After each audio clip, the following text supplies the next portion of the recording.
Makes you beat up a bunch of midgets. Like unhappy kids are sitting on his dirty lap and you have to take photos of them. That was a so the art teacher is enabling his alcoholism and he goes to the mental institution to dry out. And instead you break him out for the art teacher so that he can remain an alcoholic. I don't know if it's to remain an alcoholic, but she says she'll take care of him. But it's implied that all she wants to do is bang.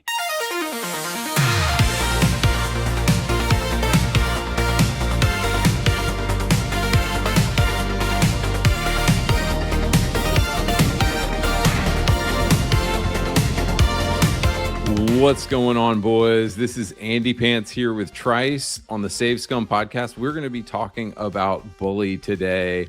And we're just two friends who play games through to completion, and we talk about them. We talk about the themes, the gameplay, the story. Bully came out in 2006.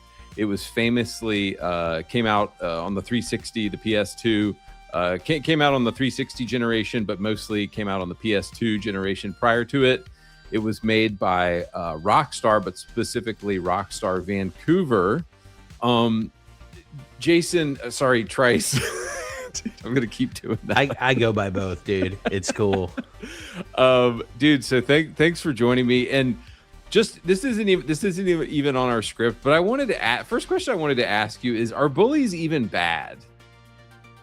I think that bullies are a necessary part of a good social ecosystem.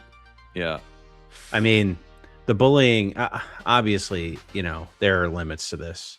Mm-hmm. Like, bullying can get pretty dangerous and disgusting, but, bullying can also force, like, self-reflection and self-improvement.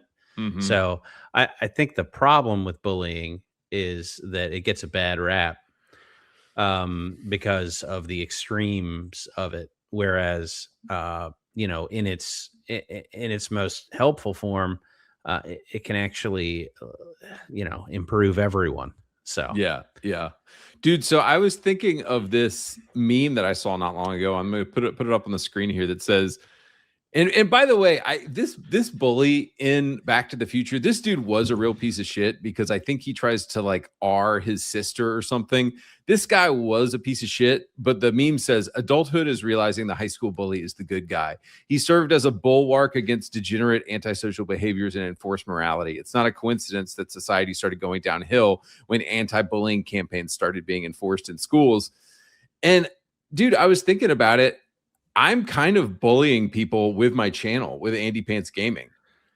Yeah, I mean, you are. Social commentary is a form of bullying. It's pointing at the thing that you think is degenerating your culture and saying, we can't have any more of this, right? Yeah.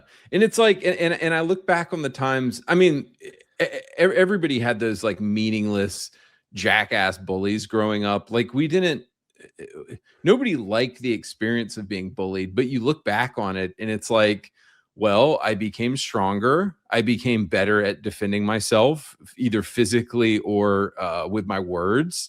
And dude, we've become such a culture with all these no bullying initiatives that, dude, everybody's just so soft now. And like, let's be honest, all this trans LGBTQ nonsense flourishes because we don't have bullies anymore. Yeah, I think there's definitely an element of that. I mean, what's the old Japanese saying? The nail that sticks up gets hammered down, right? And that makes all of society, bullying teaches you the rules of engagement. Right. And if you're operating outside those rules, somebody's going to step up to you and say, hey, you're being weird. You're being weird. Exactly. And it's a lot better to get that talk when you're a kid than it is when you're an adult and you look around and no one wants to spend any time with you because you're fucking weird. Right. So, or maybe that becomes your identity. Like for a lot of kids, I mean, dude, we both played games when we were growing up. I'm sure like both of us got bullied about playing, dude, because in the 90s, you would get bullied for playing video games. Like video games were not cool in the 80s and 90s, and we would get bullied. Oh, absolutely. Yeah. I mean, people call you a video game nerd. No friendo. You play no friendo. I was a nerd growing up, and that's fine. I also like sports though too. So, I I wasn't a complete nerd. Yeah, yeah, but it I had two things happen. So you either change your behavior and conform because mhm, you can't take the heat, or you accept being eccentric, and you just get a thicker skin about it. It's one or the yeah. other, right? Yeah, but good comes from it, I guess. It's like people act like bullying is this net negative, and I even think this game, because the way that Jimmy justifies himself is that he bullies the bullies, right? But it's like, guys, bullying isn't bad. Bullying is just part of life. Yeah, I think that's sort of yeah. Until you meet Gary, and then you realize he's just like a sociopathic Right, psycho right, who right, just hurts people to get ahead, and right, that's the kind of bullying that's right. Yeah. disturbing. And the funny thing is, Jimmy is like, Jimmy at least settles things with his fists, whereas Gary is a snake who constantly goes behind his back and just lies to people. Like, Gary is just such a piece of shit because he's not a bully in the traditional sense of, like, he's not a physical, just lies. Yeah, well, he's actually a feminine bully. He He's a uses feminine bully. That's great. he, Yeah, yeah, he uses reputation destruction, yeah, yeah. which is typically something you see amongst like female Women. bullies. Yeah, Yeah. yeah.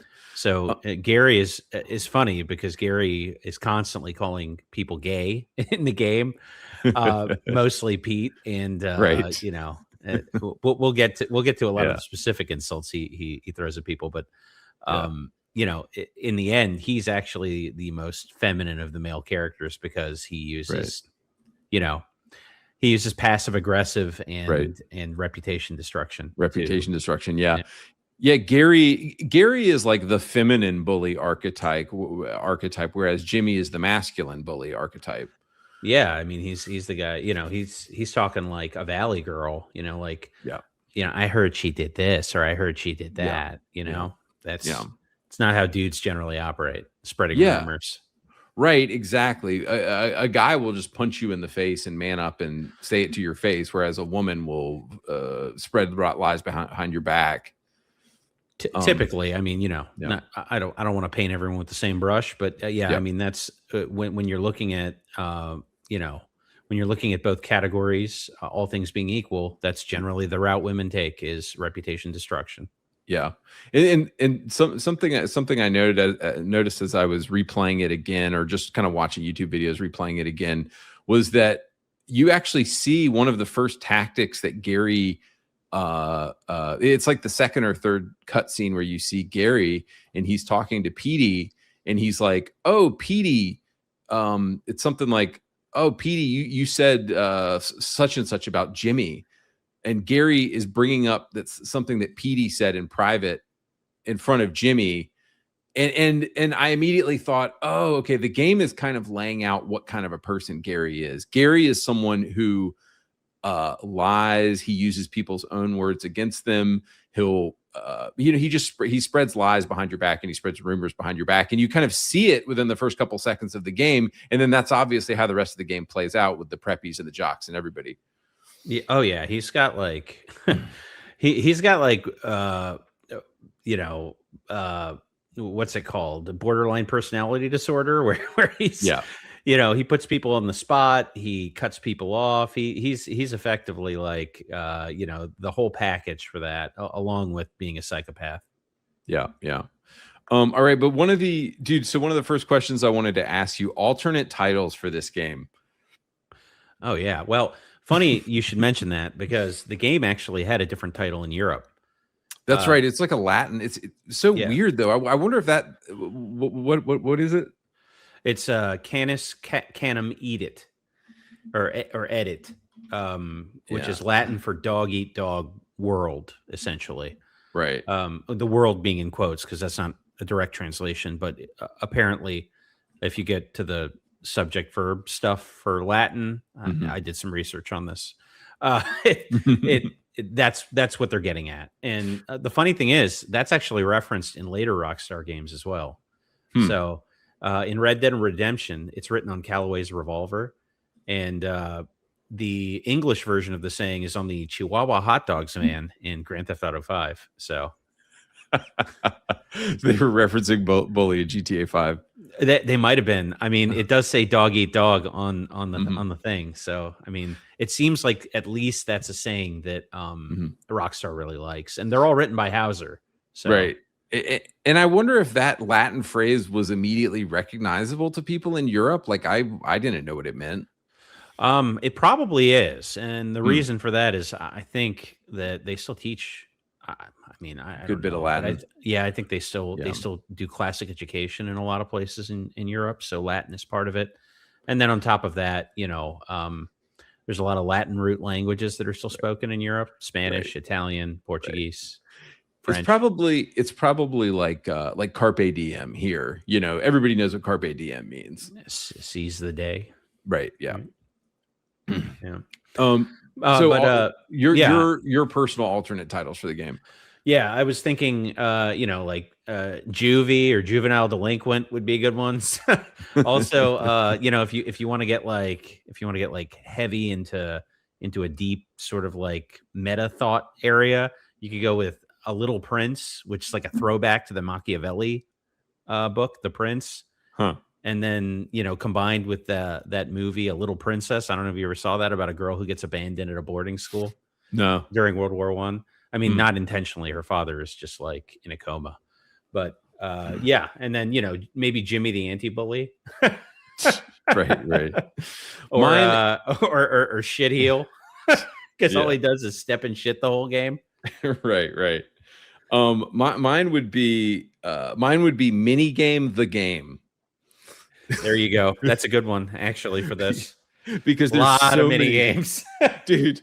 Bully is mini game the game. There's so many, and like I do respect that bit of creativity because I knew it took a lot of work, somebody coding all those mini games, but they do get a little bit ridiculous at times. It's like, so many mini games, or it's like maybe GTA PG-13 or yeah, GTA PG, something like that. It's Yeah. yeah.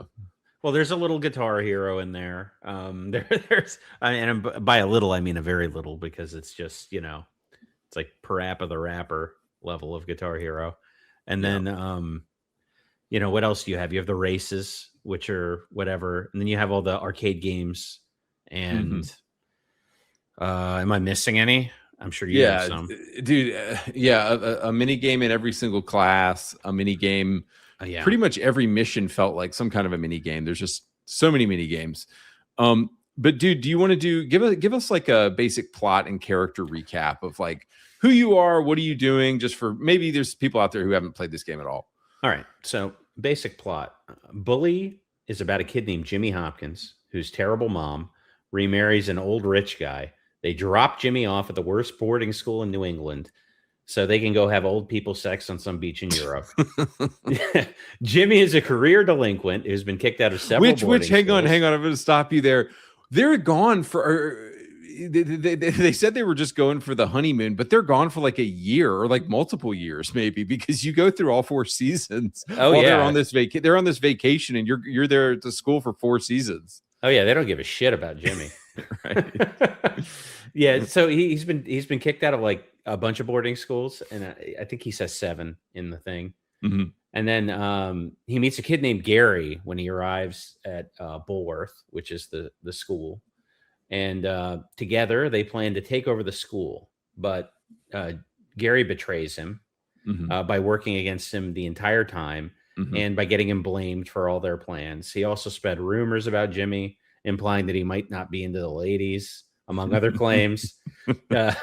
Jimmy foils Gary's first attempt and then takes over the school himself, or so he thinks. It turns out Gary has one last plan in his back pocket, and it causes a bunch of chaos on the campus, and everyone's beating the shit out of each other. There's factions, obviously. So you've got your bullies, your jocks, your nerds, your greasers, and the rich kids. And they're all brawling with each other and destroying the school and setting fires. It's fucking Lord of the Flies there when you get back.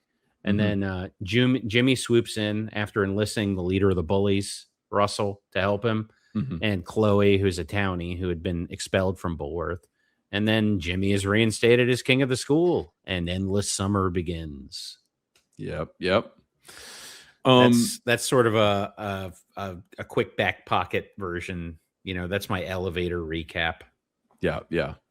And guys, those of y'all in the comments thinking I'm gonna glaze this game, like, guys, I gotta be honest. So let me give a caveat here. I liked the edginess in this game. I liked the the inappropriate quests that you go on, like the edgy quests, the creepy gym teacher who you see in front of the porn store, and then he's like, "Oh, I need you to go get my laundry," and then it ends up being like the girl's underwear, like, Gary calling like at least 10 or 20 times Gary implies that Petey is gay, and he's like, "Oh, are you in the girls' dorm, and are you gay?" and all this stuff. Like, he calls him a femboy. Dude, I love the edginess in this game. Don't get me wrong, I love that stuff, but I found the game itself, I was just not a huge fan of this game. And part of the reason maybe why is because I have no nostalgia for this game. I'm much more of a GTA guy. I love all of the GTA games. And this game felt a bit to me like GTA, but I'm playing in a primary school. And now I'm asking why. Like, why does this interest me, and why do I want to play in a primary school?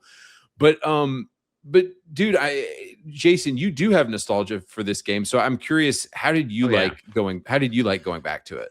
Well, I'll say this. I still love it the way I loved it in 2006 when I played it. And I think it's a cool piece of gaming history, because I don't think a game like this will ever be made again. Yeah. And I think it's unique. But it has not aged terribly well, I will say. It just hasn't. And that's a truth that you can't escape. Yeah. Still love it. I'll probably play it again in 10 years just to remember what the good old days were like. But it's not something I would serve up to somebody to play now, I don't think. Right. Yeah. And like, I like the game. I really like the changing of the seasons. You start out in fall, and it's Halloween, and then it's winter. And I was thinking, man, if I was nostalgic for this game would probably just be like a comfort slop, like playthrough. Like, it would just be, it's just kind of like the comforting kind of game you play on from your childhood years. But me not having any nostalgia for it, going back to it, I found the game, we'll get into it, but I found the gameplay to not be great. I found the story to not be great, and a couple other things. But and just a little bit of background on what Rockstar was doing at the time. So this game was not made by Rockstar proper. It was made by Rockstar Vancouver, which was kind of a satellite studio. And apparently there was a lot of crunch. There was a lot of issues. The game changed direction a lot. I was reading about the communication between Rockstar Vancouver and Rockstar New York, which is where their headquarters was not great. Sometimes they would just get a cryptic email from New York, and they weren't talking to them about stuff. And so there wasn't a lot of that guidance from the home studio. But the thing, a lot of the influences of this game are clear. You think of the movie Rushmore, which is a movie that I really like, where a kid is in a similar position, but he's kind of like a more kind of like an autistic nerd character. You think of Fable. And I think what Rockstar was trying to do here was expand, because Rockstar was trying to get into other genres that were close to what GTA was doing. They had the Manhunt games, they had the Max Payne games. There's a famous table tennis game that Rockstar came out with. And so Warriors is another one they came out with around this time. Is that one pretty good? Oh, I loved that game when I played it. Now, does it hold up well? I don't know. But when I played the Warriors, I thought it was awesome. And I loved the movie growing up too. So, you know. Yeah. But I think my main frustration with this game as I was playing it, I was just like, who is this game for? Because when kids hit the age of 10, they want to start playing GTA. And so do we need a game that's set in a high school? Like who is this game for is my question. Well, I think it was probably for, high school or middle school kids. To be honest, it was like an intro to GTA for middle school kids. Right. It sold pretty well. So people in it was critically acclaimed. It was. I know, and it was weird. I have pulled up in our notes here. Here was I'm just going to read off a review from GamePro. They said this is in 2006 when the game came out. GamePro gave it a 90 and said where the game really shines is in its story, which offers class-based warfare amid jocks, bullies, nerds, greasers, and preppies. As Bully progresses and Jimmy finds himself enmeshed in his struggle to survive, the game blossoms and players will find themselves desperate to see what happens next. But I was feeling like I just like I was not a fan of the characters. I wasn't much of a fan of the story, but do you think it was like, I mean, surely they were targeting younger kids for this game. Yeah, I mean, I think they didn't want to get that mature label. Right. Because back then that actually mattered. It doesn't matter at all now because all games are digital. So all you need is mommy's credit card and no one ever has to see you at a store. Right. But back in 2006, you still had to go to, GameStop or EB or wherever it was you were buying games back then. And they would ask you for ID if a game had a mature, if it was hit with that mature rating. So I think they saw this as a way to skirt the mature rating and give sort of a GTA-esque experience to, the PG-13 crowd. Right. But see, the irony of that, though, is kids quickly grow up. And as soon as they grow up, they want to play GTA. So again, I'm back to like, who is the game for long term? Because, when you get it, or I mean, for you replaying it, would you say the appeal of this game is the fact that it's set in like a high school and it's a bit more juvenile than like a GTA game? Is that part of the appeal of it? Yeah, I think that, the stakes are lower, right? So it's not as heavy. I mean, there's plenty of cartoon violence. I mean, you're shooting people with potato cannons. Right. But yeah, I think that the appeal was that like this is more of a comedy game than GTA, although GTA is pretty funny. Right. I think that this was them leaning into comedy full force. Mm-hmm. And getting a little zanier than they did. It's almost like they tried to make their own Saints Row in a high school or something, although not quite that fantastical. Right. Yeah. But I think it's a weird game, but I also think that era of gaming, they were green lighting a lot of weird stuff. Dude, it was a great the 360 will always be my favorite era because it was kind of like two line graphs converged where like pretty high production value for games while also some absolutely insane ideas. And so, yeah, 360 was just an incredible 360 and PS3 was an incredible era. Yeah, I mean, I think of a game like Psychonauts that I played back then. I really liked it. And it was sort of a really weird story kind of 3D platformer game. And that game probably wouldn't get made today. I know the second one, it got made because it was crowdfunded. So it's just that was sort of like the end of the Wild West of gaming was the early 2000s. Yeah. And things sort of, they all congealed into like AAA. Yeah. We each have 5 franchises that we make, like a yearly or bi-yearly entry into. Yeah. And that's basically what gaming became. I think the 20 teens were a lot of that. It's like, how many Assassin's Creed games came out during the 20 teens. So no, you're right. And even though on the whole, I do take issues with this game, I should be glad that there were so many creative ideas coming out that were funded around that time because it was just a much more creative period in gaming's history. Yeah, it's like they weren't afraid to make mistakes. They would just try something. I mean, this game sold 5 million units over its lifetime. So, I mean, it's not bad. That's crazy. I didn't realize it had sold that much. Yeah, I mean, it took 20 years to get to 5 million units. I think it sold 1.5 million in its first year or something like that, which is pretty good for back then. That's not bad. Because there was a lot of competition too. I mean, think about how many titles used to come out in a year in 2005, 2006. Yeah. So, and it was also came out at a weird time because it came out the year that the 360 came out, but it is very much like a PS2 game. Like it looks like a PS2 game, Oh yeah, it's definitely a generation behind. It feels like this game was probably made on what, the Vice City engine or maybe the San Andreas engine, probably San Andreas, right? Yeah, I'm not sure. I was reading a bit, and I think they kind of had to.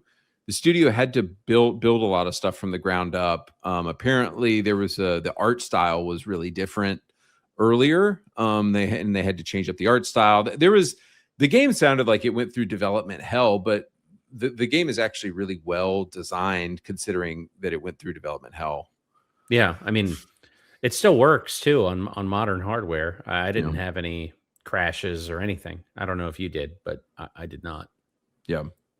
So going on to the next question here, you wrote, this game came out in 2006, so it's 20 years old now. At the time, it was critically acclaimed for its narrative and character work, and today we have much higher standards for narrative and character writing. But what worked for you in this game, and what didn't? I think the atmosphere worked for me. Like when you run around the school between classes and stuff, feels like it's alive. People are running to Yeah. classes. You have people, talking shit about you behind your back. You can hear it. Yeah. The prefects yell at you. You get uniform violations and all kinds of stuff. So I think the atmosphere was really good.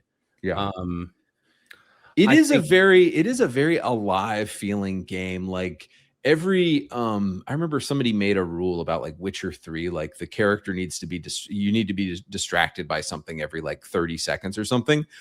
Things are constantly distracting you from your main quest. There's always, whether it's like the blue star or a locker to break into or a character messing with you or funny random dialogue that you're hearing around you. It's Bully, I will give it credit for that. The schoolyard and it feels very alive. Yeah.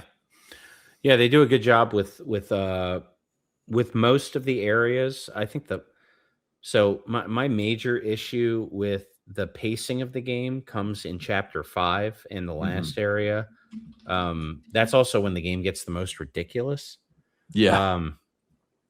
Before that, it feels more grounded to a degree. Now, I'm not saying it's like real life, but anyway, we'll get to that. I think a little later. Yeah. So, other things that worked for me. I liked that they developed the faculty really well, like the drunk English teacher and the art teacher.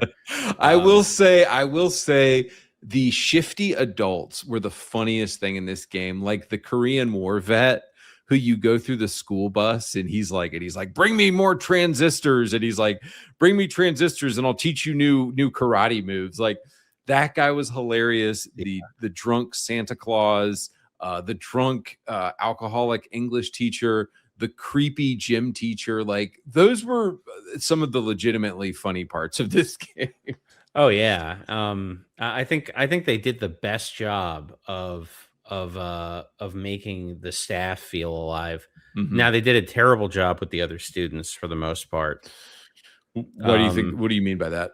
Well, most of them were just caricatures. Like I liked Russell. I thought he was funny, but he's just a fat, not fat, but he's like the Incredible Hulk. He's a retard. He's like Russell Smash, and that's all there is to know about Russell. Right. And that's fine. But every character is kind of like that, except like Petey.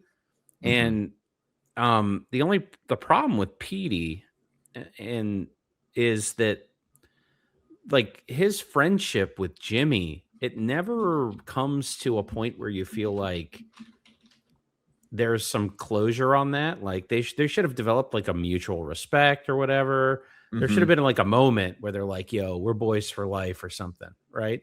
And that never really happens for me. So they kind of had a moment at the end though, where he realized Gary had abandoned him and even the nerd kid was making fun of him. And he did there was a moment there with Jimmy where it was kind of like Petey was like his only friend, I think, towards the end of the game. Yeah, I agree with that. That did happen, but I didn't feel like Jimmy ever acknowledges it. You know what I mean? Yeah. He does when he's talking to the headmaster of Bullworth. He says, make Petey the king of the school or whatever, or your headmaster in waiting. But That's sort of the only nod he gives to Petey, and Petey's like the one dude who's in his corner the whole time. So yeah, I just thought he should have had a little bit more respect for his boy. yeah. But Algie is just a pants pisser, and dude, and that kid Algie flip flops on you so many times over the course of the game. Like 1 minute he's a prick. 1 minute he's begging you, and then he thinks he's better than you, and then he's back to begging you, and then he thinks you're better. He's such a prick. Yeah, he's terrible. Ernest is the worst though, because he's like he's Sheldon. Yeah, from that what's that nerd sitcom? Third Rock from the. No, not Third Rock from the Sun. That's the alien sitcom. Oh man, what is that one? Big called? Bang Theory. Big Bang. Yes, Theory. Thank you. Big Bang Theory. Yeah, he's basically Sheldon from the Big Bang Theory, except he's a giant pervert. And he's kind of gross, but yeah. I agree with you about, and that was something that was really, because to be honest, I kind of mostly avoided all the mini game stuff and the side quest stuff, because I thought, okay, this is a Rockstar game. The story is going to be good. The story in Rockstar games is always good. And that was the main thing I was going for in this game. And I felt like a little bit shortchanged and a little bit unimpressed. And I think a big reason, you're right, is because the characters, the school characters, were so one-dimensional. Yeah, and even flat. Even Jimmy feels so one-dimensional, and Gary is obviously like a villain, and the preppies are one note, and every faction was.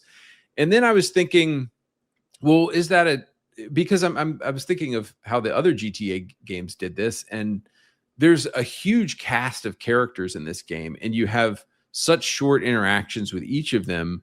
I feel like in order to tell a better story, you need less characters, and you need more time with those characters, and you need better acting with those characters. And then at first I thought, well, maybe it's a technology issue, because GTA 4 was going to come out 2 years later, and Red Dead 1 was going to come out a few years later, and maybe they just didn't have the technology yet. The pantomiming and the puppet technology for the characters is still like so minimal, and I was going to let that slide. But then I thought of San Andreas. Like, San Andreas had puppet looking characters, but also had like great, well-written, CJ and all his friends were like really great, well-written characters. And so I don't know. I just kind of chalk it up to, like, I guess it was a kid's game. It was aimed at kids, and they didn't and they relied on caricature rather than like real substance in the characters. Yeah, I think there was some of that. I think that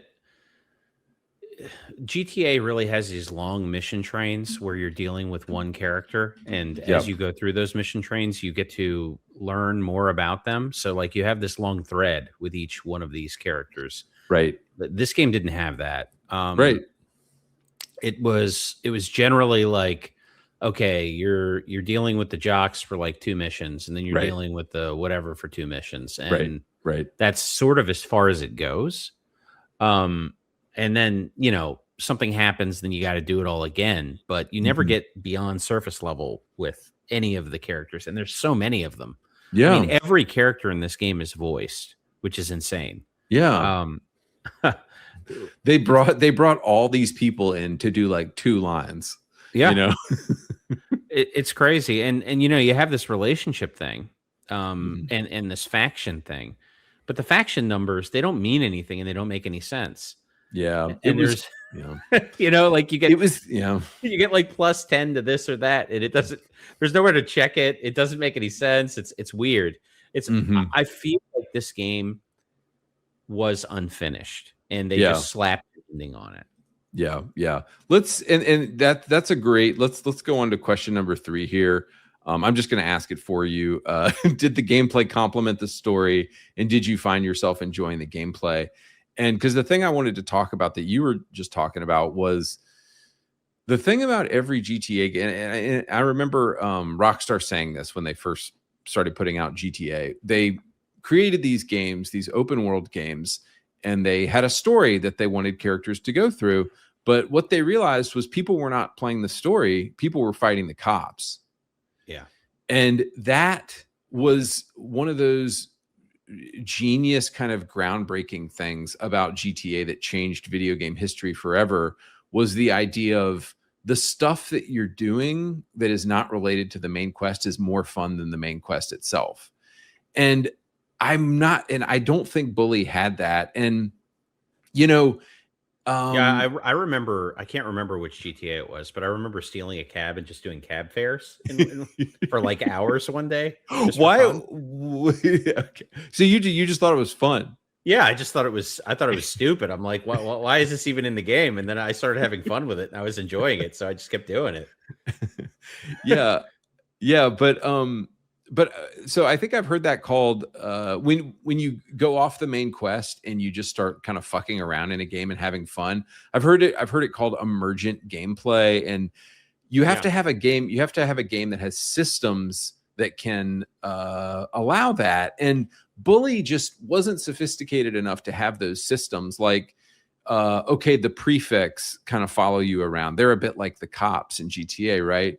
But to your point about the nerd meter and the jock meter and the cheerleader meter, they're kind of meaningless. And like, if Bully, I think, were a more developed game, that could have been a whole system that sort of existed outside of the main quest that you could have explored and would have been really fun. Like I was playing Sneed Cola. I was playing Godfather a couple months ago with him.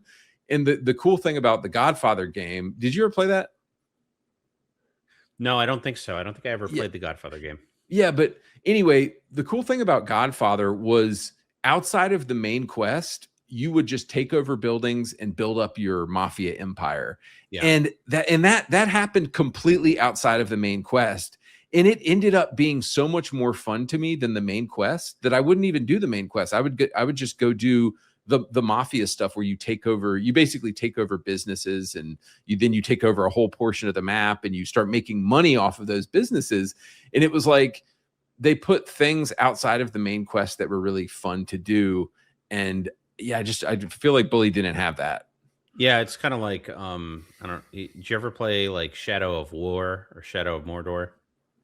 Either of those absolutely games? Yeah, absolutely. It's kind of like, you could just fight what's that system that they had in that game called the Nemesis system. Yeah, you could just sit there and wait for people to chase you down and fight them over and over again. And that's I did a lot of that because it was fun.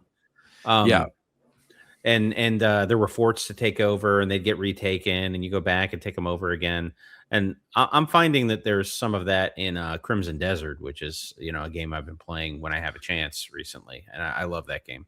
So I've been having some fun with that. But yeah, I mean, I think you're right. This game was just too much of a fish tank. What do you mean by that? It was too small. It felt like, right. Like GTA feels like an ocean compared to this. Yeah. Right. Yeah. So I think that's one of the issues. That's why you're not really going to find emergent gameplay in this game. There's really no opportunity for it. Yeah. I think if they had more time, like it would have been cool if like there was, because I think you can't just go around. There's no property in the game that you can like save up money and go buy, right? No, there's just the Red Star missions where you can get basically like a flop house, Right. A place you can save your game and sleep. Yeah. So you get a few of those, but that's basically it. Yeah. One random thing that I did like about the gameplay, and it's similar to Dead Rising, is there's no menu in this game. And I kind of have started to love it when there's no menu in a game. Like, think about it, dude. There's no checklist. There's no menu. Stuff just kind of happens on the screen. And it's like, I don't know. I feel like it kind of keeps you immersed in the game at all times, which is kind of nice. Yeah. Especially because like a lot of games are, inventory management simulators now. Yes. So inventory management. Yeah. So it's like, it's like you're playing Backpack Heroes, but there's another game slapped in there.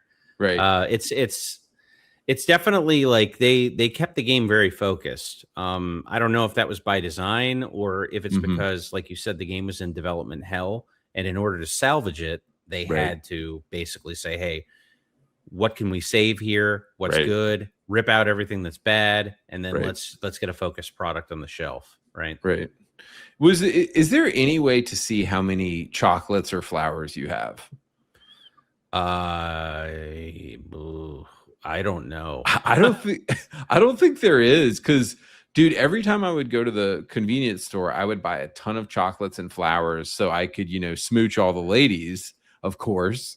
And but I was never able to find like, because there is no inventory management, which I kind of like, but there's no way to like find out how many you have.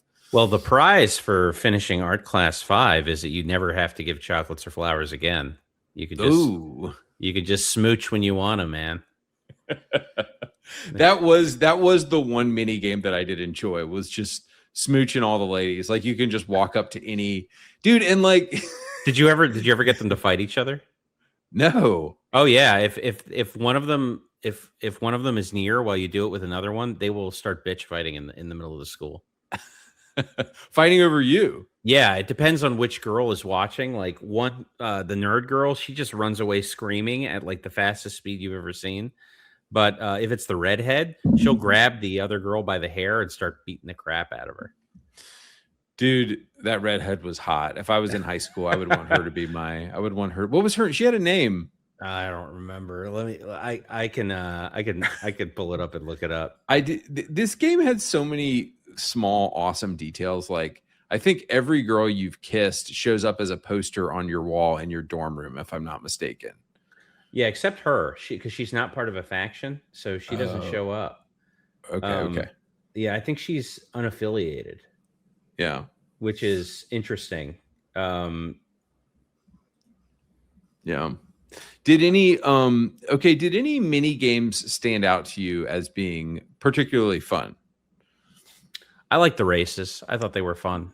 But they're pretty basic. I mean, you tap A to go fast, and then you can punch people, and that's about it.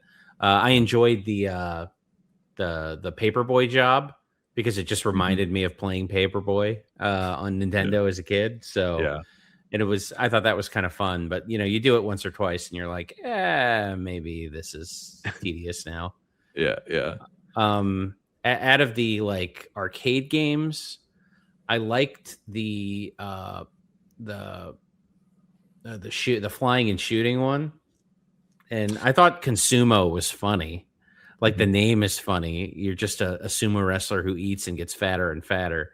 So the name Consumo you had to play that. You had to play that for a mission, dude. That was hard. I feel like I was playing that for at least 5 minutes, and then I died and had to do it all over again, and I was pissed. Yeah. I died once, and then I got it on the second try. But I remembered that game, the Consumo game. My brother. Dude, and there's a super, like, what people would call racist music in the background. It's like, yeah. It's playing the typical like 1980s an Asian guy walks on screen music. Right. As much as I'm hating on this game, I did love that stuff, like the edginess and the humor and the fact that like this game just gave no fucks about offending anybody. That stuff was great. I mean, look, if somebody could make a game like this, oh yeah, but somehow keep the wokesters away from it, with today's technology and Unreal Engine and all that, I mean, it could be really fun, and you could write a much better story than they did in this game, I think. But I don't see it happening. Yeah, and I almost feel like, so the Harry Potter game came out a couple years ago, and it sold like 15 million copies, and everybody loved it. I almost feel like this setting is better for a game like Harry Potter than it is for a GTA style game. Yeah, it's funny you mentioned the Harry Potter game, because I was cruising X, and I noticed that a lot of people were complaining about the Harry Potter game today. Basically, the major complaint I saw was that they built this beautiful Hogwarts, and the game gives you no reason to spend any time there, and you spend all your time in a forest. So that was the complaint that people were levying against against what's the game called? Hogwarts Legacy. Hogwarts Legacy. Yeah. Yeah. But yeah, I mean, I think, Harry Potter, if somebody did like a Saints Row version of Harry Potter of Hogwarts Legacy, that would be pretty fun. Yeah, I've seen people do that with AI lately, taking the Harry Potter characters and they make them like chavs, like East London chavs, and they're just like street urchins. Yeah, make it the worst magic school instead of the best one. Yeah. Okay, I made a list of racist and sexist stuff in this game. When he says, hey doll, want to study? When Gary wears the Nazi outfit, which was awesome. Yeah, they make the psychopath wear a Nazi uniform for Halloween. It's fitting. Yeah. When you get chocolates for the fat girl, the Asian store clerk is like obviously like very, very Asian. Yeah. Yeah. But yeah. And then also here, when we were talking about all the fine ladies around the school, I love that they're all like 2 feet taller than Jimmy. And if you've got like short king syndrome, this is going to be the game for you. You're going to love this game because he's a manlet, and he always dates some like ultra fine chick who's 2 feet taller than him. It's great. Yeah, I knew guys like that in like middle school who were short and had the tall girlfriend. So, he was doing it right. Yeah. I don't know. I mean, I will say this. I think the game has aura. It does have an aura for sure. Mm-hmm. I really think the game just has a certain it has a certain atmosphere that you don't find anymore. And I think that's why it's charming to play it today. But it's a snapshot in time. So it's not a modern game. Yeah. Speaking of that, let me just go. I want to go on to the next question here. So you asked, could this game be made today, and how would the narrative change for modern audiences? Oh God. Oh man. Yeah, well, I mean, there's a bunch of missions that you wouldn't have anymore. Like there's no chance that they would have you taking pictures of Mandy in the shower. or picking up the girl's underwear. Yeah. Well, I mean, those missions would be changed so that the coach ends up, in jail, and the photo thing. So one of my major gripes with that mission is Jimmy seems to have like a moral compass to a degree, right? I mean, he's kind of full of himself and he's overconfident, but he tends to he's like, I don't really like bullies. But then he goes and does the photo thing. I think that feels real out of character for him. So what do you mean? What do you mean? How does it feel out of character? That he would do that. He would take those photos of Mandy. Yeah. Like the underwear thing, I get that because that's like a teacher telling you to do it, and there's a power imbalance there. But like, why are you going to let some pervy nerd come up with some plan about taking pictures of a girl in the shower and then go do it? I don't know. Yeah. No, it felt that idea definitely came from the gameplay team, and they were like, because it's like they have a limited number of gameplay systems that they can use in this game, and they need to kind of make the most of them, and they can't program new stuff. And they were like, let's just have another photography mission. And even though it doesn't make sense for Jimmy's character. Yeah, I didn't love that particular mission. I thought you could have achieved that without it being, revenge porn. Yeah. And then right. So they put up all these photos around town, and then she complains to you, and then you're like, it's okay, baby. And then you tear all the posters down, and then she smooches you. So it's great. Yeah. She falls in love with the person who revenge porned her. Right. Well, it's funny though, because Mandy comes off as one of the nicer characters in the game when you finally talk to her. I mean, she's kind of a bitch when you talk to her earlier in the game, but I mean, then again, you are some like short, greasy delinquent. So, why is she going to be nice to you? But after that, she seems genuinely pretty nice. Whereas some of the other characters, the female characters, are kind of weird. like Lola's a giant slut. Who's the other towny chick? Pinky or Chloe? Who's the the one? It was Lola, the one that the greaser guy Johnny was fighting over. Yeah. Okay, and then who was the other? There was another like towny, busted looking chick. Oh, which one? The fat one or the nerd one with the glasses? Or Chloe, the girl at the end.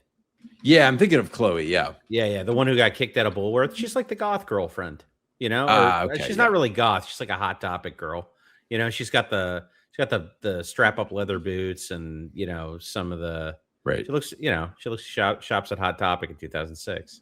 Right. She's the goth girl. Yeah. Yeah. I mean, I wouldn't say she's goth. She doesn't have the makeup, but she's what would you call her? She's like a scene chick, right? Yeah. Yeah. Dude, I found myself into the just like, I don't know, it's probably some kind of like unresolved trauma from high school, but I found myself into the like hot, mean, bitchy chick who was with the who was with the preppy Pinky. Yeah, Pinky. Even though she's so mean to Jimmy, but I was like a moth to the flame with her. Yeah, I thought Pinky was one of the better options. Yeah. At least she's not slutty and she expects people to treat her well. Right. Yeah. Whereas Christy, the girl on screen right now, she's making out with everybody on campus.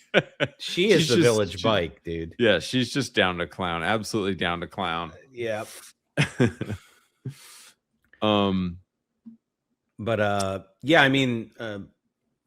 The other things that wouldn't be in the game today, obviously a lot of the dialogue, a lot of the insults, which, that kind of makes the game. It's not, to be honest, right? You cannot make an authentic game about high school without dudes calling each other gay. That is a natural part of male bonding is when your friend calls you a fairy because because you won't do this or that, right? We can't use the F word on YouTube here, but that's what we all call each other. So come on. Yeah, I mean, I had a brother growing up. I still have a brother, but now we're not kids, and that was his favorite thing to call me. I think so. That's it's just male bonding. Yeah, exactly. I was in a fraternity in college. Same thing. Dude, I think it's funny though, because Trice and I are both in our 40s, and like we can't imagine like bonding with other bros and not calling each other gay. That's just what we grew up doing. But dude, I think young kids coming up today, I bet they probably freak out if you called them gay in a negative sense now. Like kids are so soft today, they'd probably get super triggered by that. I know these young Gen Z guys do, who are definitely more based, but I'm not in a high school anymore. I don't know I don't somebody tell me in the chat what 18-year-olds call each other now if they don't call each other gay. I can't imagine what they call each other. Well, I mean, they come up with other words for it. They probably call each other autistic and stuff like that too. But right. Yeah, I mean, I don't know. My brother was telling me he monitors his son's chats, and his son is in like middle school, and he was saying, Gen Alpha is going to be just fine. So nice. Well, it's probably because his dad's normal. Yeah, I mean, my brother is. He's pretty average dude in a lot of ways. But you can't make this game because you can't be authentic, and you can't be authentic because people will get offended. And that's really what it comes down to, is they're afraid to offend people. But in the end, like, being offended is fun to me. Like, I like it when a game offends me a little bit, not when it offends me a lot, but a little bit. Yeah. Like, there were some Republican jokes in this game. I don't consider myself a Republican, but I consider myself a conservative. Yeah. Right. I try not to marry myself to a political party, but I find myself voting Republican frequently. Yeah. Anyway, the point being, I didn't take those. I was like, well, I mean, it's funny that they're clowning on the Republicans a little bit, but I didn't take that to heart. But these people do, right? Yeah. Dude, back in the day, Rockstar used to roast everybody, and that's the whole problem with GTA 6 and the past couple GTA Online DLC releases is this is not the Rockstar of 20 years ago. Like, Rockstar used to just roast everybody, and like this game is a perfect example of how Rockstar roasted everybody, and they don't do that anymore. It's true. And I think part of the reason why is they're obsessed with this concept of like punching down. So Yeah. they think that, like, making fun of a gay person for being gay or a fat person for being fat is punching down. But the Right. truth of the matter is, the reason why it feels like punching down is because you've allowed these people to get so ridiculous that they are human clowns. I mean, that's how I feel about it anyway. Yeah. So it feels like low hanging fruit because they are low hanging fruits. I mean, they're ridiculous, and somebody should have maybe taught them to not be weird in high school. Yeah. Yeah, dude. Again, it's because we've lost bullying, and bullying is a part of society. And from what people have told me about like high school dynamics now, I think it's like, well, maybe it's changed now with Trump, but for a long time, it was the gay kids and the trans kids at the top of the social pyramid, which is crazy, dude. Yeah, Back in the day, dude, back in the day, if somebody was a fairy or gay, like they just got roasted mercilessly. Yeah, I mean, they did, but there were gay kids at my high school that were popular back then. But they hung out with all the hot girls and whatever. I mean, they had their friend group. It's not like they were their life wasn't a living hell. I don't think it should be, right? Like that's not what we're talking about. But it was fine to make fun of them, Right. as much as it was fine Right. to make fun of, the fat kid. Make fun of everybody. Yeah. Yeah. Or the smelly kid, or whatever. Yeah.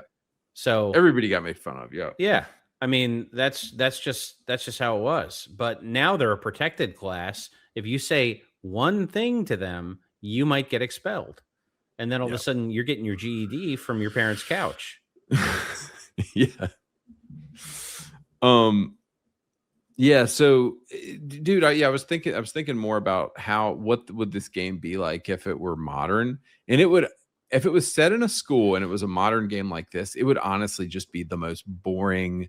It would be like a Netflix teen drama. It would be the most boring, lifeless, soulless, unoffensive thing you've ever played. It would kind of be like, and I think people like the Harry Potter game because it is innocent, right?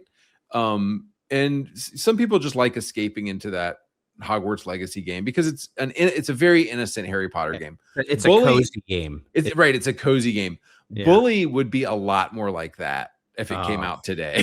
Oh man, I just tasted bile. It would just be completely inoffensive. No edgy jokes. No alcoholic, creepy gym teachers. It would just be completely. It would be even more bland. Yeah, it would be. What do they call that? Yeah, it would have all the edginess taken out of it. It would essentially be like, it would be a Nerf game. Yeah, it would suck. Nerfed. It would totally suck. Yeah, but yeah, I mean that's the world we live in now. This game can't be made, unfortunately. I mean, do people even dissect frogs in school anymore? The dissection mini game, would that trigger people? I don't know. You'd have PETA posting on X about this. They have you dissect a sheep, a fetal pig. Yeah. All right. So getting into kind of the story itself, with the ups and the downs of the story, Jimmy comes in, he's introduced to Gary, and Gary is clearly a villain. Like, the dude is just such a supreme asshole. And Jimmy's not a good guy either. Jimmy does plenty of bad stuff, but Gary is so unbelievably reprehensible and evil that he makes Jimmy look like a good guy in comparison. So, how did you feel as far as like the ups and the downs of the story? Did the story kind of like, did you feel like the story was good? I thought it had pacing problems. Watching it now, I mean, Gary disappears for like 80% of the game. Right. So, he's like this looming thing that gets discussed, but he's not like in the game very much. And I think that's sort of a problem. I think Chloe being introduced right at the end doesn't make a lot of sense. I think if she had been introduced earlier in the game, it would have given Jimmy another motivation for taking over the school to get her back in, because, she's obviously like Jimmy's best match. They both like destroying things and, causing trouble, and she's edgy like he is. So I think of all the love interests in the game, she's the one that makes the most sense with Jimmy, but she's not inserted until the very end of the game. And it feels like she's almost slapped on at that point. Yeah, I think unfortunately I had kind of stopped paying attention once things got really complicated there at the end. But I was reading some analyses of the story of this game though, and I think the most interesting read on this game is that Gary has, and Trice, you probably already picked up on this, but I didn't realize that I didn't realize until I had played the game and then I was reading like a lot of people talk about the game. I didn't realize until the end of the game that literally everything you're doing the entire game is motivated in some way by Gary. Yeah. And Gary is literally in control of you the whole game. And so it is a really cool trick in a game. Well, you didn't have the option of doing anything else because you have to play the main quest of the game, right? So you didn't really have an option in this, but like the story of BioShock and all the Would You Kindly stuff, there's a unseen force that is controlling you and making you do the things that you're doing the whole game. And when you get to the end of the game, you feel like, oh, I was just being used. And I think a really interesting read of this game is that Gary was motivating you because Gary was in your ear the whole game. Some of the first things that Gary said to Jimmy was, oh, well, you need to, we're going to take over the school and you need to be worried about these clicks and about these clicks and about these clicks. But that whole idea itself that Jimmy was against the clicks was an idea that Gary put into Jimmy's head. Yeah. And he could have just as easily joined a click, right? Right, exactly. He could have joined a click, and I can't remember what mission it was, but it's towards the end of the game. It's not the guy that you break out of the psych ward. You go to a factory and you're spiraling like down the bottom to the bottom of this factory. And who was the guy you fought with the pipes? Oh, the townie, the leader of the townie faction, who's, they get mad at you because Gary basically put it in your ear that you should spray paint the town hall. So the townies get pissed off at the school because these degenerates are now spray painting their town hall. Right. Which is weird. It's like, really, the townies would be defensive about their town hall? Yeah, it doesn't really make a ton of sense. I mean, I've been to towns where there is sort of tension between like the college students in the town, and they do take pride in their town, but it's not generally the kids that are doing that, know? Yeah. It's the adults who really aren't a big fan of the college students. Yeah. Oh, this fight, dude, I had such a hard time with this fight at first. You probably figured it out, right? Oh yeah. You just move out of the way whenever he goes against the wall. Yeah. But I remembered fighting him. Yeah. He's one of the more memorable fights, I think. That and the potato cannon fight, that's the one I had the most trouble with. Oh, dude, I totally had to cheese that fight and kind of like peek around the corner and use my first person skills of like, hitting something from an angle where he couldn't see me. But yeah, I know what you're talking about. Yeah. No, but the thing that was interesting about that, the head of the townies, and after you defeat him, he says, Gary said that you were consolidating power and you were gonna like turn everybody against us. And as you go around to each of the factions, so it's like Gary was playing Jimmy like a puppet on a string early on by getting him to think that the factions were against him. And then later on, once Jimmy had ascended to power, he was using that against him too. And he was telling everybody, oh, well, Jimmy's too powerful now. Jimmy's going to get all the power. You guys need to stop him. So it's like, I don't know. Have you ever known somebody in your friend group or in your life who was like Gary, who was constantly creating chaos like this? Yeah. Yeah, I have. But generally those people get removed from friend groups once people realize that they are the problem. Yeah. Yeah.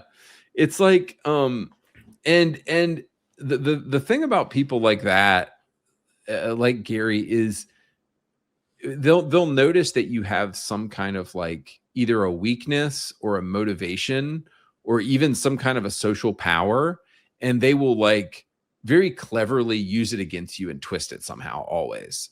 Oh yeah. Even if you're and it doesn't matter, because you do kind of feel for Jimmy at the end of the day, because Jimmy is he at bottom, he is a good guy, and he's just being used the entire game by Gary. Yeah, well, he's kind of a moron, right? Yeah. Yeah, I mean, yeah. Jimmy doesn't come off as super smart in the game. Right. That's just not who you're playing, and that's fine. Yeah, yeah. Yeah, but I remember dude, there was this guy, I was involved with it was like a church group. This is a long time ago, not a long time ago, but before I met my wife in 2019. And I remember there was this dude in the group, and I had a little bit of like social power in the group, I guess. Like people would kind of listen to me and follow what I was going to say. And like in this larger group that we had at this church I was going to in Atlanta, and I was single and like in my 30s. And this guy, Ben, he saw that I had kind of like sort of some social currency in the group. And he was always like whispering in my ear about like, oh, you need to worry about this person. And did you know this person is doing this? And and I look back on it years later, and it's like, man, I was totally letting that guy, like, it doesn't matter that I had pure motives. I was letting that guy influence me. Yeah, that's sociopathic behavior. It's like they try to become your trusted advisor. Yeah. And then eventually what happens though is they'll get tired of that, and then they'll try to challenge you for your position in the group. That's what happens with people like that. I found. Yeah. But yeah, those are people you definitely don't want near you if you can avoid it. I mean, sometimes at work you have no choice, but is what it is. Yeah. Yeah, and it's like subconsciously just being around those kind of people and talking to those people, you can find yourself just because of they'll tell you lies, they'll misrepresent people, they'll misrepresent other people's motivations, and it's all to manipulate you. And they see that you have a kind of social currency, and they want to manipulate it and get power over that social currency. Oh, absolutely. And but yeah, it's really shocking to look back on. And it's like, again, it doesn't matter. You can think that you're a good person. You can have the best motives in the world, but if you let yourself be manipulated by these people, they're getting power over you. Yeah, it's very Machiavellian. Yeah, the way that they approach what they consider to be like the glue guy in a group, like the person who keeps the group together. They'll try to isolate you too. I mean, they'll try to get you.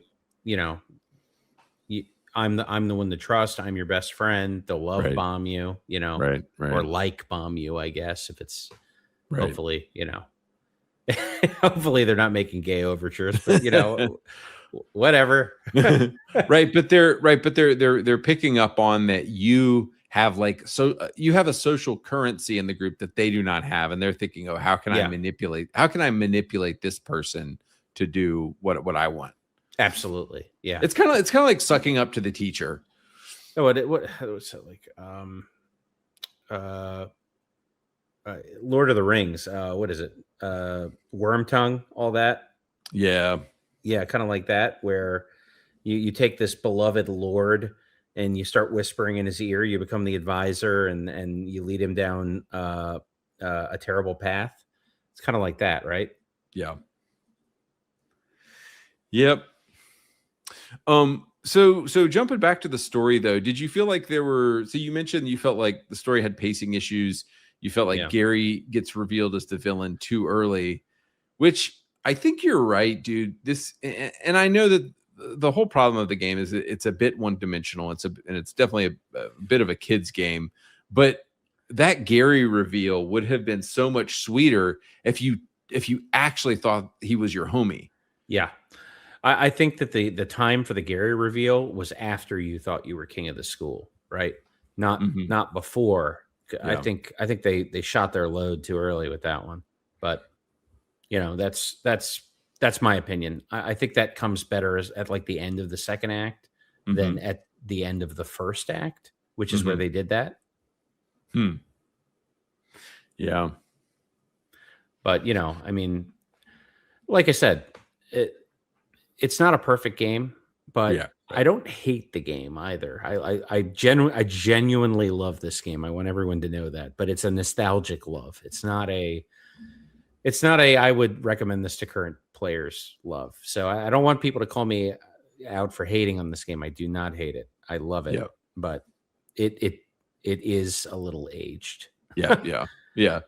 Okay, so as far as other characters that stood out that you really liked, I did like the Santa, where you go around and pick up trash for him to makes you beat up a bunch of midgets. Dude, that was a pretty fun mission where you're beating up the midgets. Yeah. Yeah, going around and picking up trash for him. And that I felt like that was a very unique mission where all these like unhappy kids are sitting on his dirty lap and you have to take photos of them. That was that was a pretty unique mission. Yeah, that was basically what, like, right out of A Christmas Story. Right. The lunch lady. The lunch lady mission was kind of heartwarming because all of these kids were coming to mock and make fun of her, and you were fighting them off with a slingshot, Oh yeah, until you realize she's Bill Cosby and she drugged the guy. That's right. Yeah. You give her that perfume and she just chugs the whole thing down. Yeah, that part was great. She uses perfume as fucking breath freshener. Yeah. Oh, it's so gross. The weirdo music teacher who was like, they're totally like making fun of the woke stereotype. Yeah. She'd be totally like just like a liberal Black Lives Matter lady today. Oh yeah. I mean, she's basically like, she's like a joke in the game, and that's a joke they would never make now, right? I mean, when she's trying to convince you to go into the Christmas pageant, she says some of the most ridiculous far left things that people at the time were like, this is insane. We'll just have her say this and you'll think she's a clown. Yeah. But then these were things that 10 years later, people actually believed. So, I mean, that's kind of funny. Yeah. The chemistry teacher who had you make all these deliveries and you were really just like delivering drugs, but the game doesn't say it. No, it's not drugs. When I went back and I looked at it, because I thought he was having us deliver meth.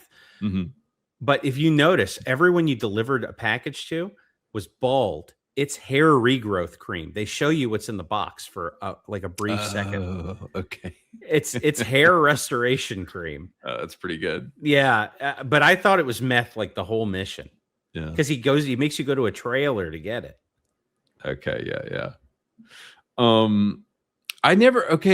I think my wife and kids were making noises or they were just yelling at me when I was doing the mission with the alcoholic English teacher who he sends you on a mission to somebody's house to just like wreck their yard. Do you remember that one? Yeah. The math teacher. Remember. Yeah, I can't remember. Why are you wrecking the math teacher's house? Oh, because the math teacher's trying to get him fired for being a drunk. But he's your favorite teacher, obviously, because he's nice to you, even though honestly he shouldn't be working at a school. Yeah.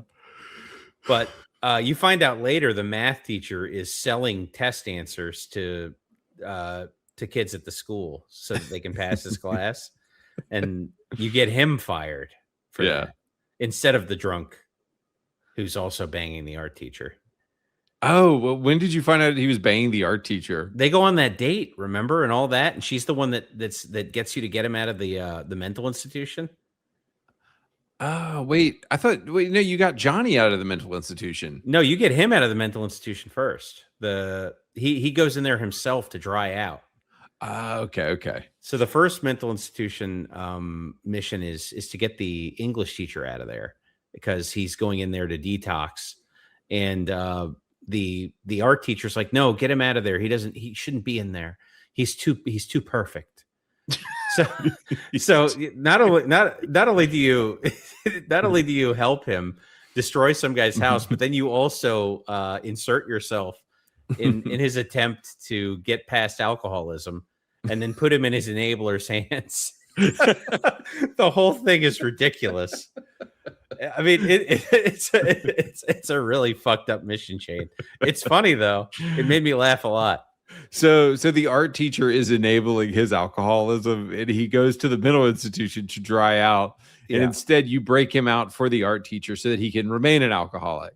I don't know if it's to remain an alcoholic, but she says she'll take care of him. But it's implied that all she wants to do is bang. So, because she's like the horniest woman on the planet.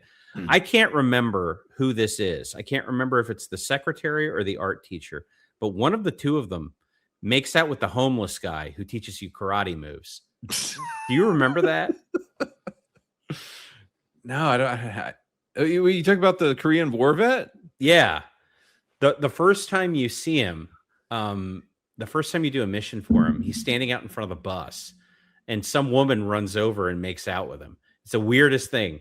I can't remember. I think it's the art teacher who does that. So, but that's earlier in the game before you go through the mission chain where she goes on the first date with the English teacher and all that. And depending on when you've gotten the radio transistors, the Korean war veteran might already be up in the alien spaceship. Okay. You remember that, right? Where the alien when you give him all the parts, he just like floats up. He beams up. Yeah. Beams up. He ascends. Yeah. I don't remember anything else happening with the secretary. She's like glazing the heck out of the principal. She's like, "Oh, that's a real man, the principal." And then did you ever do a mission for her? No, she bitches at you if you walk into the office to save. Okay. And she'll call the prefects on you if you have a uniform violation or if you're late for class. Mm-hmm. But other than that, I don't think she really has a big part. I think they intended for her to have a larger part, but it never comes to fruition. Do they ever explain why going to the art class makes you a better kisser? Probably just because you're getting exposed to lots of bitches. To the ladies. Yeah. Dude, and for guys, I don't know if it's like this today, but 20 years ago when I went to college, there was, and look, I was in art school to learn. I actually went to art school, or, I got my major in art, and I wanted to actually be good at drawing, but most guys were there just to hook up with chicks, and it totally worked. Like, just going to an art class, you just get chicks. That's how it works. Yeah, I took in high school as my electives. I took photography and ceramics, and those classes were both filled with girls. Yeah, it's all the guys who were just like, I want to get laid, so let's. I heard there's girls in this class. Yep. Yeah. I'm just looking at the grid here, seeing if there's any. Another pretty funny mission was the one with the gym teacher where he goes inside. You wreck all the porta potties, so he has to use one specific porta potty, and then you run it over with the lawnmower, and then he falls out and he's like covered in shit. Oh yeah, that's the mission Chloe gives you because Chloe hates him because he got her kicked out of school. Yeah, that was a great mission. Yeah, that's basically like so. One thing that I noticed is this game is very much a creature of like 2006 when it was released, and that's straight out of Jackass, right? Mm-hmm. like Bad Santa came out like 2 years before this game came out, and that's what the Santa Claus character is like. So there's a lot of like very period references in this game that you can see where the inspiration came from if you were like, into pop culture during that period. So I think that's cool. It does feel like reliving 2006, but in a game that seems to take place in maybe like the 80s, because there's no cell phones. There's no, like, the cars look older. Yeah. That's a good question. I don't recall seeing a computer anywhere. The video game Bully takes place during 2006-2007 school year. Nah. But yeah, other people are saying it takes place in the 80s. Yeah. I mean, that's what it feels like. There were no greasers in 2007, Right. And there would be cell phones if it took place in 2007. Yeah.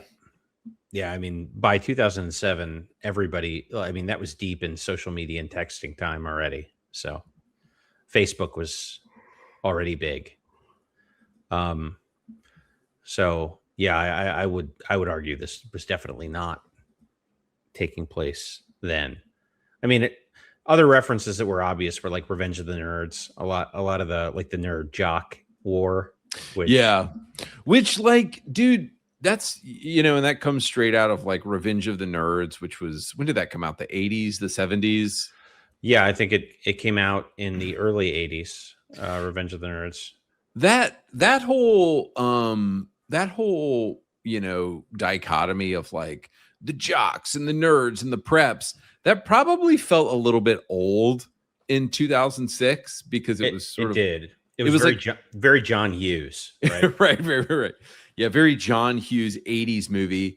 But it's like I kind of miss it though, because today, and I'm glad we're talking about this today. It's all flipped. Like, dude, it's cool to be a nerd now. Yeah, but the people who call themselves nerds now aren't actually nerds, right? Yeah. Well, I mean, like, dude, I think of like Elon Musk. Like, everybody thinks Elon is like awesome. Yeah. Or a lot of people think Elon is awesome, and he's a nerd, dude. He's like, dude has autism. Yeah, but I think as a kid, he probably was in the nerd clique, in high school. But as an adult, yeah, he's cool. But I mean, that happens to a lot of people, right? Your value becomes obvious, and that gives you an air of coolness. Yeah. So, I mean, if Elon Musk weren't designing rockets, and he were still having some of the weird gaffes he has, or like these odd ticks he has, I don't know if people would think he was cool. I think a lot of it has to do with the fact that that he's so prolific, right?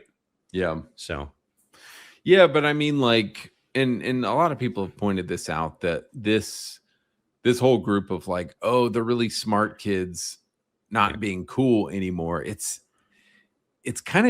all kind of changed, and this probably all ties into the death of Western civilization and the wokeness and the profligation of like Reddit and just beta cuck men becoming more like socially acceptable. Like, it's become socially acceptable among women to just be a total beta cuck man. And kind of what I've been doing on my channel that I think people appreciate is bringing things back to the 2000s, and like, no, dude, we needed bullies. Bullies existed to roast the weird kids and the losers. And yeah, it's just interesting. Like I don't even know what the cliques. Well, I mean, I remember there always being guys who tried to friend their way into pussy. I mean, that was kind of the, they were like the orbiters who hung around and like took a girl out to lunch, but she wouldn't go out to dinner with them because that would feel too much like a date, and would go on shopping trips with her and carry her bags. Go on shopping trip.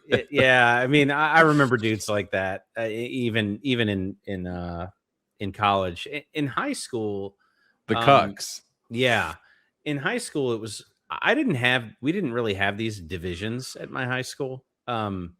It's funny. My high school was primarily racially segregated. Like if you went to the lunchroom, all the Asian kids sat together, all the Right. black kids sat together, all the Jewish kids sat together, all the Middle Eastern kids sat together, and that's kind of Right. how it was. And then you had like a weirdo table, like where there were, like, and you had a druggy table. And that's kind of how it was at my high school. It Yeah. wasn't it was not this, because Yeah. like my football team, it was a diverse, like I went to a very diverse high school. Mhm. So you had people from, all categories. And my football team was very diverse, but the football team didn't sit together at lunch. They Hmm. sat with their other groups. It was more like that. And it was self-imposed. That's just how it was. Hmm. Yeah, I don't, and it's not like anyone ever told you like, hey, don't sit here, don't sit there. But everyone kind of knew, like, don't sit with those kids. they're Yeah. they're just gonna make fun of you and tell you to leave, or they're gonna get up and move. Right. So that's kind of how it was. Yeah. If anybody in the chat right now, tell us if you've been out of high school recently. I'm curious what the clicks would be. I bet it would be like the Gen Z looks maxing guys. The LGBTQ mafia. Yeah. Obviously, like the fat lesbian dykes. The looks maxing guys who are all like secretly Nazis. You know, like I don't Yeah, even I know. mean, you probably have all the autists Yeah. sitting together. I mean, Yeah. that's probably a clique. What's funny, in the incels, there's probably an incel table. Yep. Um, and then the hot girls. Although one thing in this game, actually, there's not a lot of female students to begin with, but there's only a few. But one thing I noticed through my entire life was that like girls don't tend to group in large groups. They tend to group in like pods of 3 or 5. Yeah. So Because they hate each other so much that they can't get along very well. yeah, and they tend to like an odd number, because then you have like one bitch who's at the bottom that they all shit on. So I've noticed that. Well, yeah, it's called the fridge, and the fridge guards the snacks. Yeah. They need the fridge. They need the big fat fridge girl, because what always happens is, and I've seen videos of this happening on YouTube, like there's like 2 or 3 hot girls, and then a dude comes up to the 2 or 3 hot girls to shoot his shot, and the fridge comes out of nowhere and defends the snacks. And she's always like big, and she's like, "What are you doing? Do you want to hit on me?" and all this stuff. And the dude is just like, "No, I'm talking to this one, not you." And Yeah, and sometimes referred to as the mother hen, right? right, and yeah, and she's a form of bully. She's maintaining the social hierarchy. Like that is she's the bouncer of the group. She's fulfilling her role. Yeah. Yeah, no, it's that's definitely a thing I've seen before. It's that it's funny. There was a comedian, I can't remember who it was. I want to say it was like as an Asian female comedian, and she said, in every group of 3 girls, there's a smart one, there's the dumb one, and then there's the whore. If you're not one of the other 2, you're the whore. So, it's like I always think of that when I see a group of 3 girls. I'm like, the smart one, the dumb one, and the whore. All right. The smart one, the dumb one, and the whore. Yeah. I always thought that was funny, but in this game there are no groups of girls, because the girls are part of male cliques generally, and there's only like 6 girls in the whole school, I think. Yeah. Well, dude, and that's how it was, and it was a better, simpler time. Like the social strata was decided by men, and women were kind of like the side pieces and the additions to those groups, as opposed to, well, I mean, I guess it did seem like there was like a cheerleader group in the game. Yeah. Yeah, there were so few. Do you ever watch the cheerleader practice? No. The nerd girl keeps falling down, and Mandy just keeps shitting on her. So Mandy just keeps roasting her. Yeah, she just shits on her over and over again. It's kind of funny. I mean, that's one thing this game really does well, is like the interactions that you can view if you just stand and watch for a minute. Just hang out. Yeah, that is really nice. Yeah, because I feel like most modern games just don't have stuff like that, like kind of organic things that you can find, like the interactions between different characters. And that was clearly something that they had to code. These characters that and how they interact with each other. Yeah. We were thinking of other subcultures there would be today if the game were made. I mean, when you have to have like the ghetto kids, I mean, there's none of that in this game. There's no there's no San Andreas crew. And yeah. You definitely need like the ghetto, or you just need like the black guy group for sure. Yeah. In this game, the black guys kind of get co-opted into the existing group. Like there's a black preppy guy, there's a black townie guy, there's a black nerd. There's a black nerd. Yeah. He looks like Urkel, actually. Right. There's not like a group of there's not like just a group of black guys. No. That would actually be funny given 2006 standards. If there was like a San Andreas group of just like the gangster black guys, that would be pretty good. Yeah. I think it's funny too that they made it a New England town, and the town is like 95% white, which is still true. So that's still accurate of New England if you've ever been. Yeah. Okay, here's a random question. Was Jimmy a good person? I mean, he was kind of like a rebel with a code, I guess. I wouldn't say he was a good person or a bad person. He's like an anti-hero. So he's morally gray, I think. Yeah, what even was Jimmy's moral compass? Like he says early on, what does he say? I give people what has coming to them, or everybody gets what's coming to them, or something. Yeah, so he like believes in karma. Yeah, but like he's definitely and there are it did seem like at the very end of the game, it's kind of like when everybody turns their back on you. I just saw that Galloway's bottle. I didn't know he stole the booze bottle out of the case there. Yeah. The art teacher, the English teacher, was keeping booze in the trophy case. Yeah, he's got booze all over the school. This particular mission they're showing right now is the mission where you have to hide all his booze so he doesn't get fired. Right. That's right.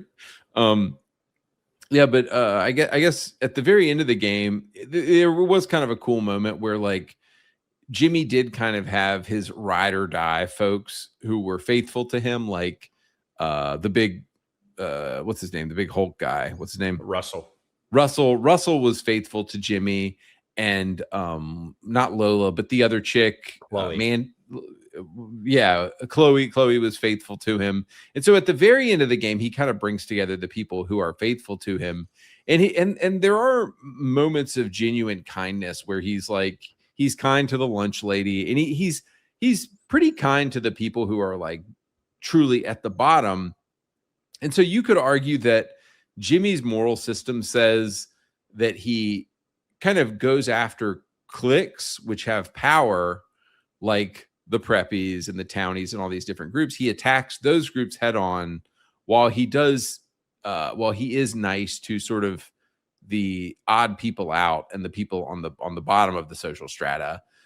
Except at the same time, he's sometimes not nice to those people, and he can be just as much of a bully of those people. So it's like, I don't know. It's hard to completely quantify what Jimmy's moral system is. I think Jimmy just treats, he doesn't treat everyone with the same aggression, but he definitely treats everyone like shit. And that's what he wants to say. Right. So like he doesn't have any filter, like he makes fun of Algie for pissing his pants all the time, and whatever. But when Algie mouths off to him at the end of the game, he doesn't sock him one. He could, right? Yeah. He could have knocked his teeth out, but he doesn't. So, yeah. Yeah, that kid Algie sucks, man. He flips and flops on Jimmy so many times. Oh, yeah. He's bitch made, dude. Yeah. I wrote next to Ernest, woke. I don't remember what I was just getting like woke vibes from Ernest for some reason. I was like, I feel like this kid would definitely be like the trans kid in modern society. Well, I mean, yeah. Well, he is the one that wants to get into the women's bathroom. So, oh, there it is. Yeah. So it's fitting, I guess. But but he was the one that you took the photos of the girl for. Yeah, that's what I mean. Yeah, like his goal was to get into the ladies' bathroom and see her naked. So, I mean, I don't know. I don't remember him being woke necessarily, but I can see where you're coming from. Yeah, because that nerd clique doesn't.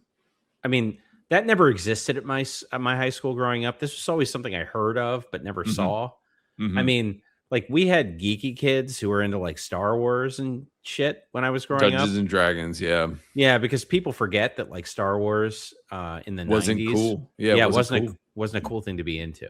So yeah. You wore a Darth Vader shit to school or a shirt to school, and someone, so you'd get shit for it, right? Yeah. And that was a reality. Which is funny because Star Wars is so gay now that I think people will start getting shit for wearing Star Wars merch. Right. But right. There was a brief period where Star Wars was like mainstream, and now it's gone to just being back for gay kids, and everybody hates it. Yeah. It's like you see somebody in an Avatar t-shirt, you're like, wait, really? Why? Yeah. It's but to your point there, though, and this is a perfect parallel to Star Wars and the nerd culture. And there's actually a nerd kid on the screen right now. Nerd culture used to be an outlier culture, right? And then it became mainstream and it became cool to be a nerd. And the same thing happened with Star Wars and D&D and Star Trek. Like those things used to be outliers, and then at some point they became like cool and accepted, quote, cool and accepted. And now it's kind of lame for a different reason, which is Kathleen Kennedy runs it all and puts girl bosses in it, and it just sucks. Yeah, I think what happened there is, sci-fi as a genre was always sort of married to high intellect, because in order to understand like sort of the deeper ideas that are explored in sci-fi, you had to be smart. But as these properties have been repackaged for the masses, they've been dumbed down quite significantly. Now, Star Wars doesn't count. Star Wars is always just like sort of like a nerd power fantasy, and I think that's why it is what it is, because there's nothing really deep in Star Wars in the sense that, like, I mean, yes, there's good and evil and the dark side and the light side and that sort of thing. You can get into the philosophy of that, but primarily Star Wars is science fantasy. It's not science fiction. There's no sci-fi in Star Wars, as far as I see it. Whereas Star Trek had a lot of science fiction in it. And Star Trek was an even deeper nerd passion. For sure. Than Star Wars was. So as these things have been repackaged, they've been dumbed down, and a lot of that stuff has been stripped out of it and replaced with sort of emotional narrative. So that's what you get now in those things, is you get, stories that are repackaged for idiots. That's what they are. It's just more slop. Unfortunately.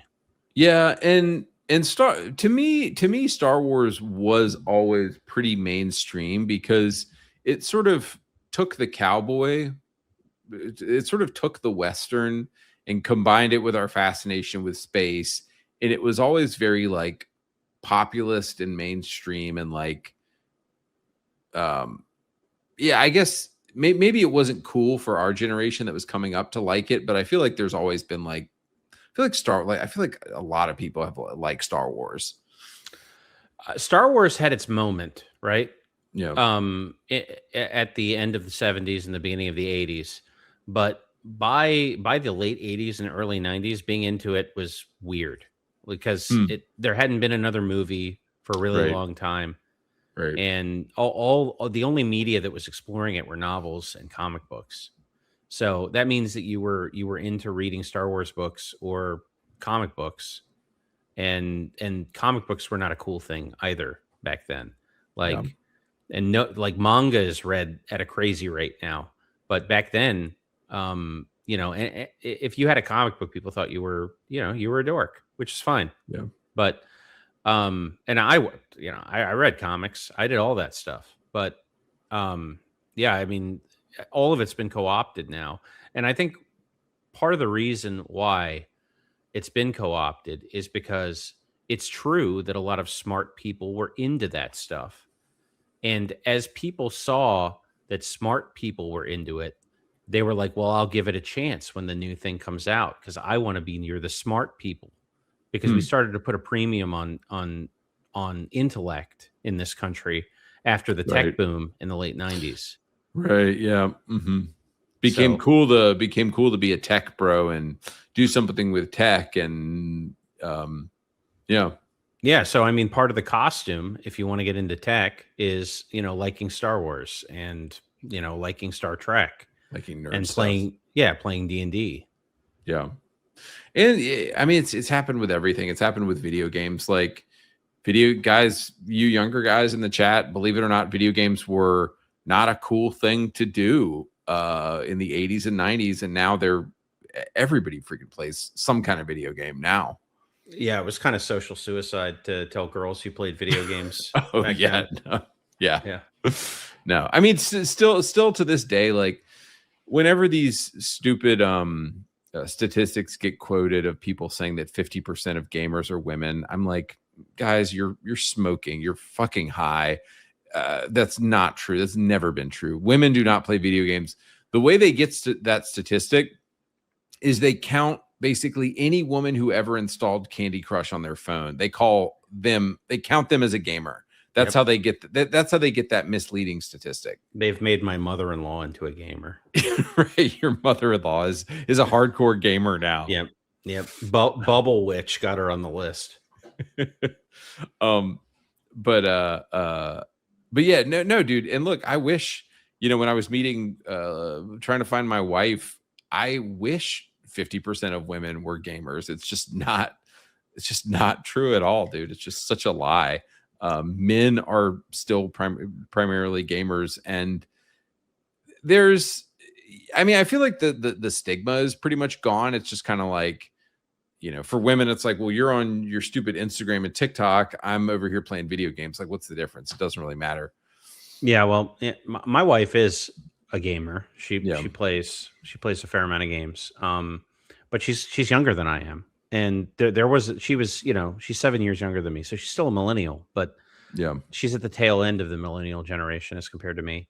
And there was a big change that took place over that that sort of 10-year gap between the beginning and the end of the millennial generation. Yeah.